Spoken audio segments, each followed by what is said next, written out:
Assalamualaikum warahmatullahi wabarakatuh. Mari kita pelajari sejarah Islam lagi. Kali ini kita akan melihat Sultan Muhammad Al-Fatih sebagai seorang penakluk Konstantinopel. Kekuasaan Turki Utsmani setelah Muhammad pertama yang memerintah tahun 1413 sampai 1421 diperintah oleh putranya yakni Sultan Murad kedua yang berkuasa dua kali yakni tahun 1421 sampai 1444 dan 1446 sampai 1451. Murad kedua mengembangkan kekuasaannya ke Salonika di daratan Eropa yang dapat didudukinya pada tahun 1430.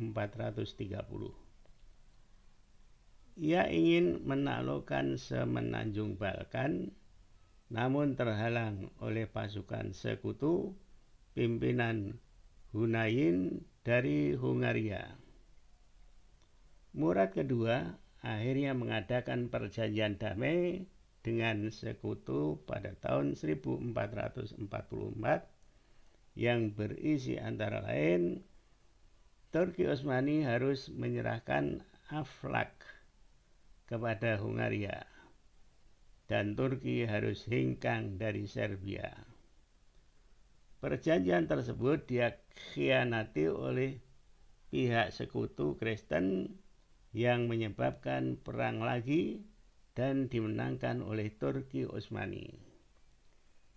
Wilayah Serbia dan Bosnia dapat juga dikuasai oleh Utsmani dan akhirnya Murad kedua wafat pada tahun 1451 yang diganti oleh putranya yakni Muhammad kedua yang bergelar Al-Fatih atau Sang Penakluk atau The Conqueror. Sultan Muhammad kedua Al-Fatih berkuasa atas Turki Utsmani dalam dua masa. Yang pertama adalah tahun 1444 sampai 1446 dan yang kedua yaitu tahun 1451 sampai 1481.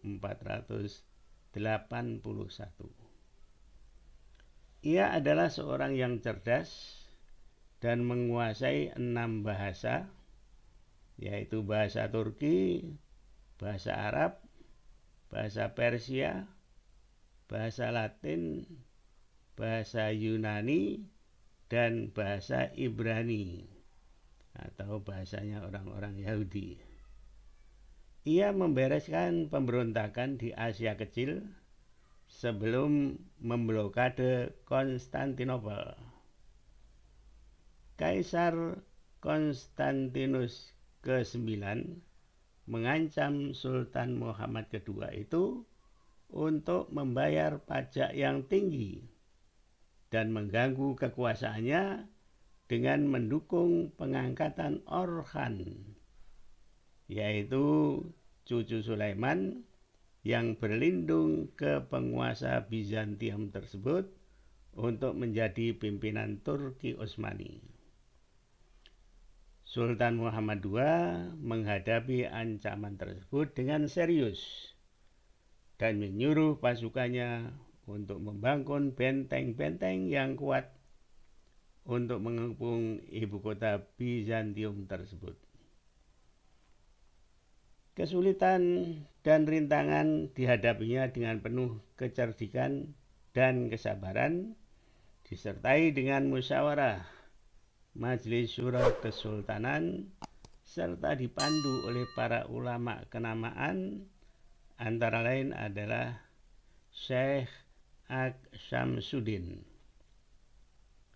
dibuatlah jalan yang kuat dari Edirne, ibu kota Utsmani, ke Konstantinopel untuk memindahkan meriam-meriam Turki Utsmani yang disiagakan di luar benteng-benteng kota, dan kapal-kapal disiapkan di Selat Bosporus, Laut Aegea, yaitu antara Turki dan Yunani, dan Laut Tanduk Emas atau Golden Horn.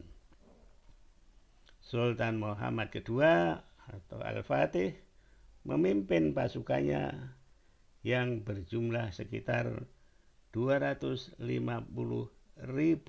tentara secara langsung dan terjun ke medan laga, dan sampai dekat Konstantinopel pada tanggal 6 April tahun 1453.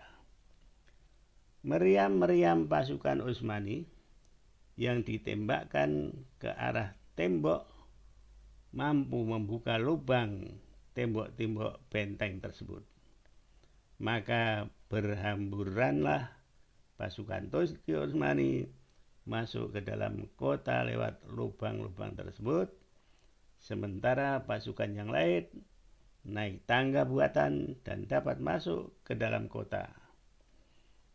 Hal itu terjadi pada tanggal 18 April tahun 1453. Rintangan yang pelik yakni adanya rantai yang kuat yang dipasang di atas Laut Tanduk Emas untuk menghalangi masuknya kapal-kapal Utsmani ke laut tersebut. Dan itu dapat diselesaikan dengan memindahkan kapal-kapal tersebut lewat daratan. Pemindahan kapal-kapal itu terlaksana di dalam waktu 1 malam. Dan tanggal 22 April 1453 pagi, penduduk Konstantinopel terkejut dengan banyaknya kapal yang sudah menguasai perairan Tanduk Emas. Serangan-serangan terhadap ibu kota Bizantium itu tak henti-hentinya yang dilakukan oleh pasukan Turki Utsmani. Pada tanggal 27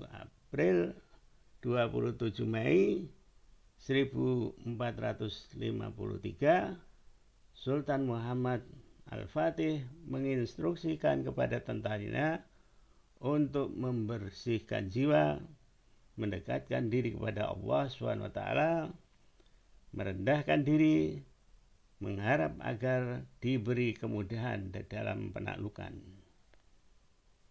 Pada tanggal 28 Mei dipersiapkan pasukan Utsmani mencapai puncaknya dengan menggempur benteng-benteng kota lewat tembakan meriam-meriam besar yang dijadikan sebagai andalannya.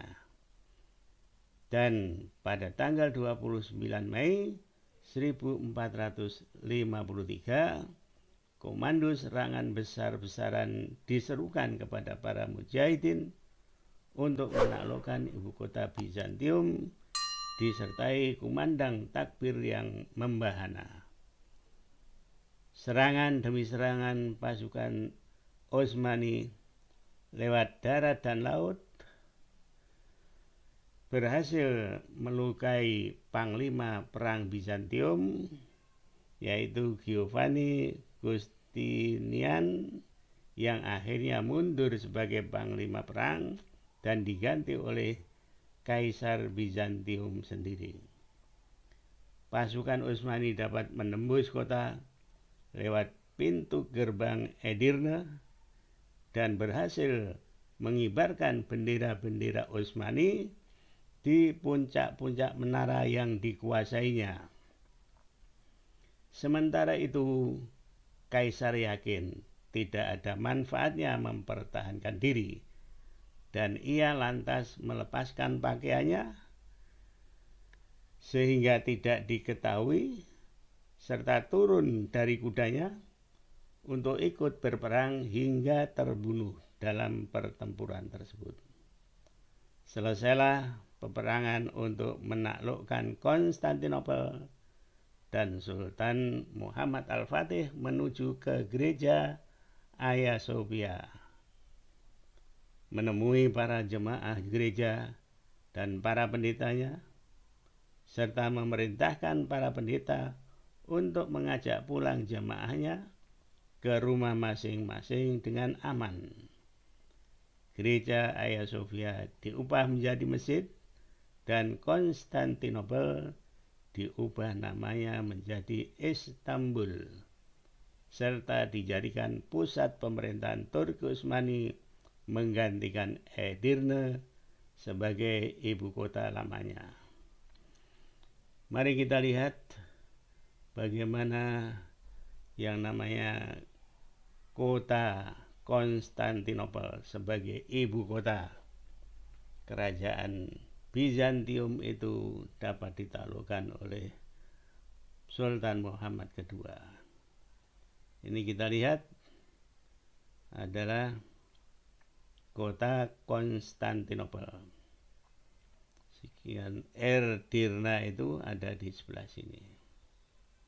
Kemudian ini yang namanya Golden Horn, yaitu yang tanduk emas tadi.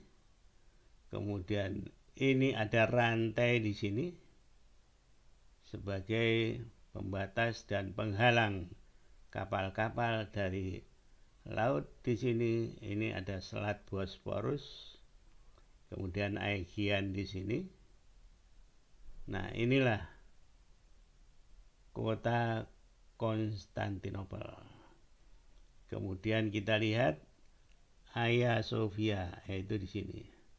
Ini gereja yang besar yang ada di ibu kota kerajaan Bizantium. Kita lihat lagi. Nah, ini kita lihat yang merah ini jalur darat yang dilalui oleh kapal-kapal Turki Utsmani.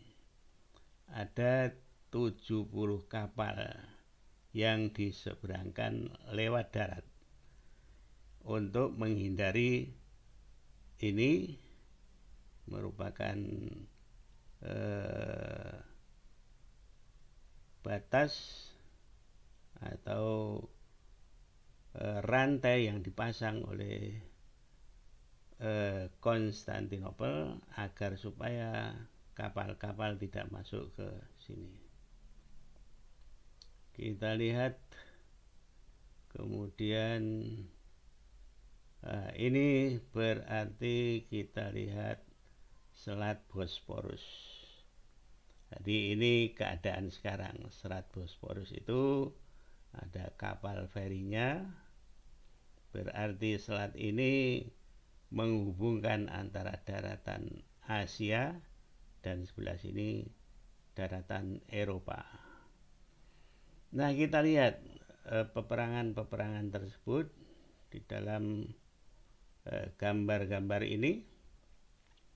Ini kita lihat pertempuran antara tentara-tentara Romawi Timur atau Bizantium dengan Turki Utsmani.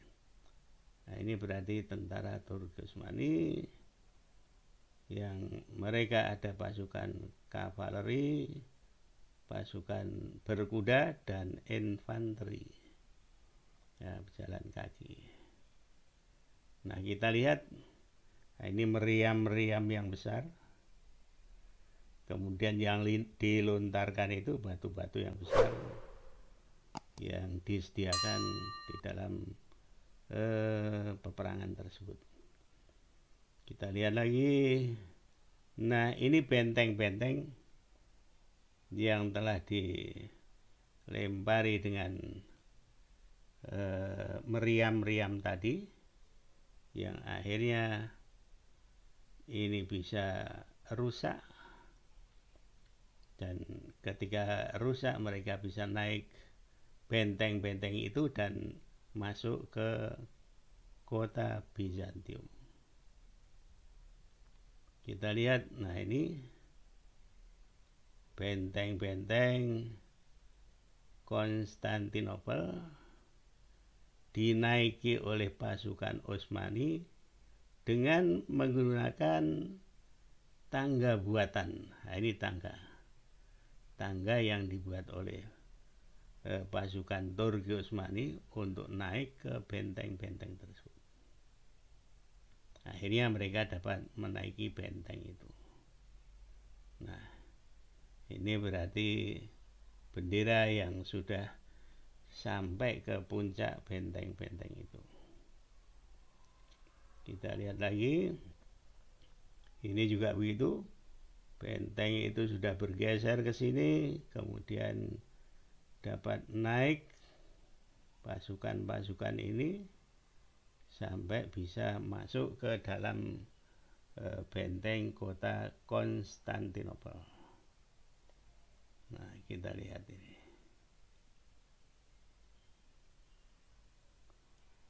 Kemudian kita lihat lagi. Ini pertempuran yang ada di luar benteng-benteng Konstantinopel untuk menuju masuk ke kota Konstantinopel. Kemudian kita lihat lagi. Nah, ini pasukan kavaleri, pasukan berkuda yang dapat menghancurkan benteng-benteng Konstantinopel. Demikian juga ini ada pasukan infanteri dan kavaleri yang mereka merangsek ke kota Konstantinopel. Kemudian ini meriam yang besar-besar yang dibawa dari Edirne ke Konstantinopel ini. Nah, ini yang masih tersisa benteng-benteng ini. Sekarang masih ada. Ya. Kita pernah ke sana tahun 2015 yang ada di Konstantinopel ini. Mudah-mudahan yang sedikit ini bermanfaat. Akhirul kalam. Assalamualaikum warahmatullahi wabarakatuh.